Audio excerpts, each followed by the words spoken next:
सत्संग मिले तो स्वर्ग मिले। जिसको सत्संग मिल जाता है उसके जीवन में अनेक प्रकार की सुख मिल जाता है। ऊपर में कहीं कोई स्वर्ग की जो आज तक चर्चा हो रही है वह महा झूठा है। वह पंडित का बना बनाया हुआ गलत ज्ञान है जो आज तक हम लोग ढो रहे हैं। जीवन का सच्चा आनंद यदि हम लेना चाहते हैं तो वो हमको कहां मिलेगा? तो सत्संग में। देखिए मां मीरा जब सत्संग में जाती है तो वह झूमती है।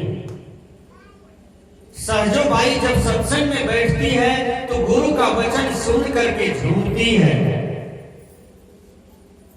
मदरसा जब सदचर्चा में बैठती है और सुनती है तो वह झूम जाती है। सदगुरु संत महात्मा कहते हैं कि जिसके जीवन में मिला सत्संग है उसके जीवन में हर घड़ी आनंद ही आनंद है। जो सत्संग नहीं किया उसका जीवन बेकार चला गया। ये माता छठ व्रत करती हैं, जितिया करती है, चरचंदा करती है, केलवारी की पूजा करती है।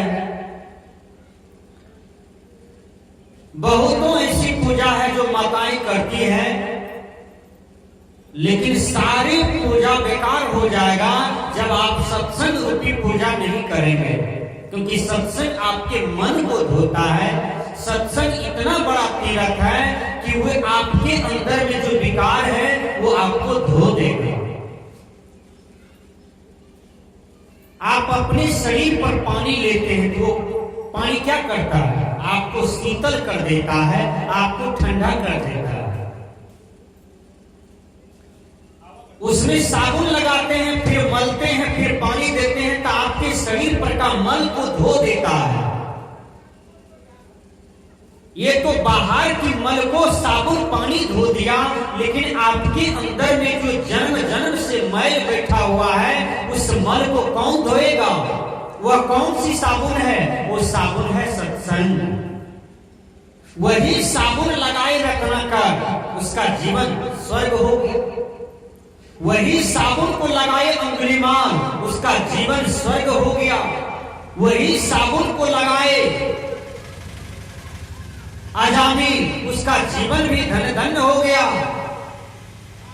जो अपने जीवन में सत्संग रूपी साबुन को लगाते हैं उसका जीवन सफल हो जाता है। इसलिए कहते हैं राम बुलावा भेजिया दिया कबीरा रोए, जो सुख पावो साधु संग में सो वैकुंठ न होए। सदगुरु कबीर का जब साधना पूरा हो गया, कथा काल्पनिक है, इंद्र भगवान अपने लोक से रथ को भेजते हैं और सदगुरु कबीर के सामने आए और कबीर साहब कहते हैं तुम लोग कौन हो? कहा मैं स्वर्ग का दूत हूं। कहा क्यों आए हो मेरे पास? कहा मेरे राजा इंद्र हैं, वो स्वर्ग का मालिक है, वही भेजे हैं। कहा क्यों? कहा बोले हैं जाओ कबीर साहब को इसी रथ पर बैठा करके स्वर्ग लोक लेते आओ। कबीर साहब ने कहा गलती हो गई तुम लोगों से। पहले ये बताओ कि तुम्हारा स्वर्ग में सुख क्या है? तो कबीर साहब को उन्होंने बताया कि स्वर्ग का सुख जो है वहां खीर भोजन होता है, तस्मय भोजन होता है, फल का भोजन होता है, जो चाहिएगा खाने पीने रहने उड़ने बैठने, सुंदर सुंदर स्त्री पुरुष जो भी आपस में मनोरम करना हो, इंद्रिय सुख मन सुख भोगना हो, सब वहां पर उपलब्ध है, आपको मिलेगा। कबीर साहब ने कहा भोग मेरे लिए विष्ठा के समान है, मैं भोग की बात नहीं करता हूं, आपने स्वर्ग की बात किया है तो मैं पूछता हूं कि इस कबीर के लिए वहां पर सुख क्या है? तो उस मंत्री ने कहा इसके सिवा कोई सुख नहीं है। तो कबीर साहब ने कहा तुम्हारे इंद्रासन में सत्संग मिलता है, साधु महात्मा मिलते हैं? कहा नहीं नहीं, वहां ये सब कहाँ मिलता है। कबीर साहब ने थूक फेंक दिया उसके रथ पर और कहा तुम अपना रथ लौटाओ और तुम अपने राजा के पास चले जाओ। कहना कबीर बोले हैं कि हम तुम्हारे स्वर्ग को थूक फेंकते हैं, हमको जहां साधु की संगति मिलता है, जहां सत्संग मिलता है, उसी को हम स्वर्ग मानते हैं। प्रथम स्वर्ग निर्मल काया। गोस्वामी तुलसीदास जी महाराज कहते हैं आज धरती पर बहुतों लोग बीमार हैं, डॉक्टर का टेबलेट खाते खाते, बोतल पीते पीते आपका शरीर काम नहीं कर रहा है, फिर भी आप स्वस्थ नहीं हो पाए। याद कीजिए आपके जीवन में कमी क्या है? आपके जीवन में कमी है वो है आपने योग नहीं किया, आपने व्यायाम नहीं किया, आप विज्ञान के सुख में चले, आप प्रकृति के साथ नहीं चले। आज देखिए बहुतों आदमी का जवानी में दांत टूट रहा है, दांत में पिल्लू हो गया, दांत में खुदर हो गया, दांत में नाना प्रकार की बीमारी आ गई और दांत दर्द से चिल्ला रहा है। डॉक्टर के पास गए, डॉक्टर ने कहा कि ये 3 ठो दांत उखाड़ना पड़ेगा, 4 ठो उखाड़ना पड़ेगा, 5 ठो उखाड़ना पड़ेगा, कोई इलाज नहीं है। आपका जो दांत, आपको जो प्रकृति दिया था, आपका दांत आज उखड़ रहा है। क्यों? आपने कभी समस्या पर विचार किए हैं? ये प्रश्न पर विचार किए हैं?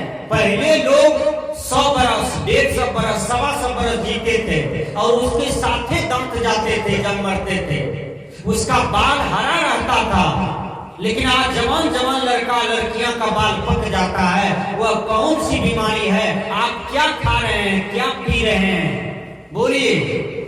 आपका जीवन तो वैसा हो गया जैसे अंडी गाछ निकलता है और एक ही साल 2-3 साल में मुरझ करके मर जाता है, वही आयु प्राप्ति मनुष्य करने के लिए जा रहा है। क्यों?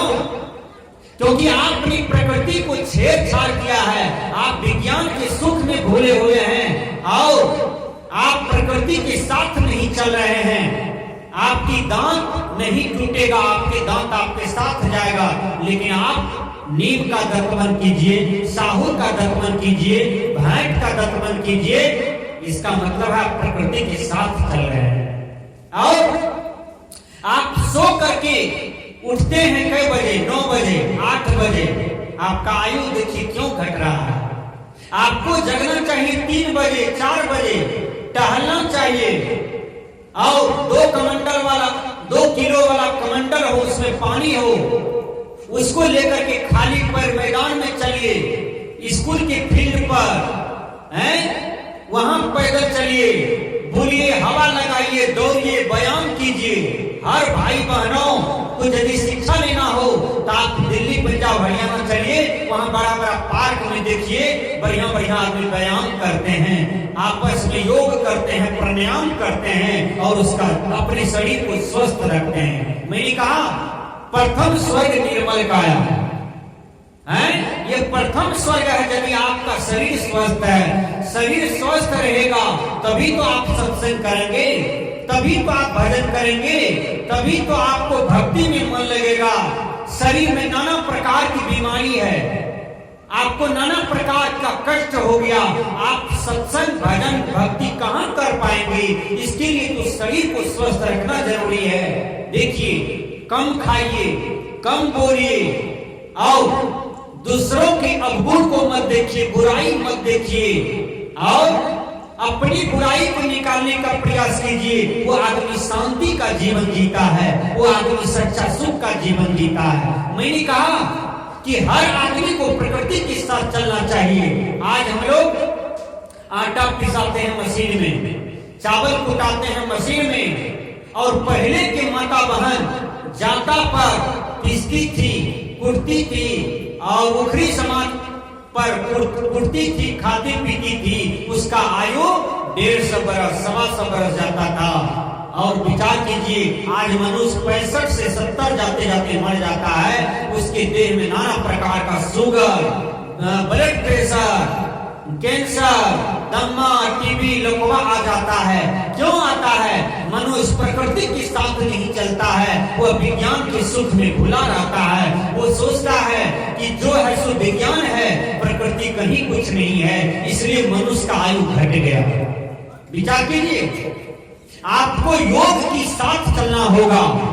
इसलिए संत महापुरुष कहते हैं दुनिया में सबसे बड़ा सुख है सत्संग में, क्योंकि सत्संग में सद्बुद्धि मिलता है, सद्ज्ञान मिलता है, सद्विवेक मिलता है। और कोई ऐसा विद्यालय नहीं है जहां पर आपके जीवन को बदला जा सके, आपके जीवन को परिवर्तन किया जा सके। आप बाहर के विद्यालय में जो पढ़ते हैं वहां आपको ABCD का ज्ञान होता है, वहां आपको क ख ग घ अंग का ज्ञान होता है। उसमें पढ़ करके आप मास्टर, डॉक्टर, इंजीनियर, कलेक्टर, दरोगा, SP, DM, प्रधानमंत्री, राष्ट्रपति बनेंगे। लेकिन इस सत्संग रूपी विद्यालय में पढ़ करके आप क्या बनेंगे? तो बुद्ध बनेंगे, कबीर बनेंगे, बाबा मीही बनेंगे, मदरसा बनेंगे, सहजोबाई बनेंगे, राम बनेंगे, कृष्ण बनेंगे, विवेकानंद बनेंगे। ऐसा आपका जीवन होगा। इसलिए संत कहते